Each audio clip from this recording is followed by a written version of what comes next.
ওরা শ্বাসনালী কাটা লাইছে, শ্বাসনালী কাটা লাইছে, কথা কইতে পারে না। এই ডাক্তার ভুল চিকিৎসা কেন করলো? কেন ভুল চিকিৎসা করলো? 2 সপ্তাহের ব্যবধানে আবারও একই চিকিৎসকের হাতে আনিকা আক্তার নামে এক গৃহবধূর মৃত্যুর অভিযোগ। চিকিৎসক আব্দুল্লাহ আল মামুনের ভুল চিকিৎসায় সিলভার ক্রিসেন্ট হাসপাতাল নামে একটি বেসরকারি ক্লিনিকে রোববার দুপুরে শহরের চাষারা এলাকায় এ ঘটনা ঘটে। নিহত আনিকা সদর উপজেলার ফতুয়াল্লার নয়াবাজার এলাকার রোমান মিয়ার স্ত্রী।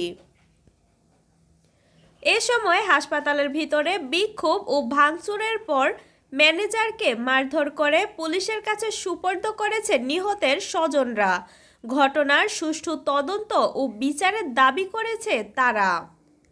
নিহতের স্বজন ও স্বামীর অভিযোগ, শনিবার সন্ধ্যায় চিকিৎসক সহকারী অধ্যাপক আব্দুল্লাহ আল মামুনের তত্ত্বাবধানে টনসিলের অপারেশনের জন্য ক্লিনিকে ভর্তি করানো হয় আনিকাকে।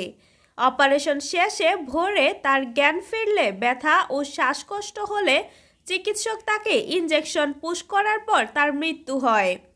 পরে মরদেহ রেখে ডাক্তার, নার্স সহ হাসপাতালের সবাই পালিয়ে যায়। চিকিৎসকের অবহেলাতেই মৃত্যুর ঘটনা ঘটেছে। এর আগেও শহরের খানপুরে আল হেরা নামে আরেকটি হাসপাতালে একই চিকিৎসকের অধীনে টনসিলের অপারেশনের পর মুস্তাকিম নামের শিশুর মৃত্যু ঘটে। এ ঘটনার পর এখন পর্যন্ত হাসপাতালের বিরুদ্ধে কোনো ব্যবস্থা নেয়নি জেলা স্বাস্থ্য বিভাগ। অভিযোগ রয়েছে এই হাসপাতালটির কোনো অনুমোদন ছিল না। এ ব্যাপারে জানতে জেলা সিভিল সার্জনের মোবাইলে ফোন দেয়া হলেও তিনি রিসিভ করেননি।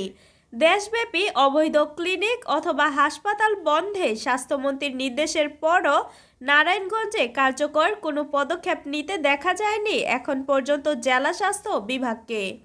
Shamima Sultana, news desk, news plus. সাধ্যের মধ্যে অরিজিনাল ব্যবহৃত ল্যাপটপ কিনুন, নিজের শখ পূরণ করুন।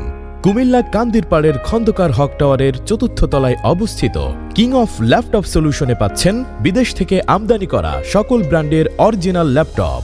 স্বল্প দাম আর শতভাগ অরিজিনাল ও গ্যারান্টি ওয়ারেন্টি সহ ল্যাপটপগুলো দেখতে আজই চলে আসুন।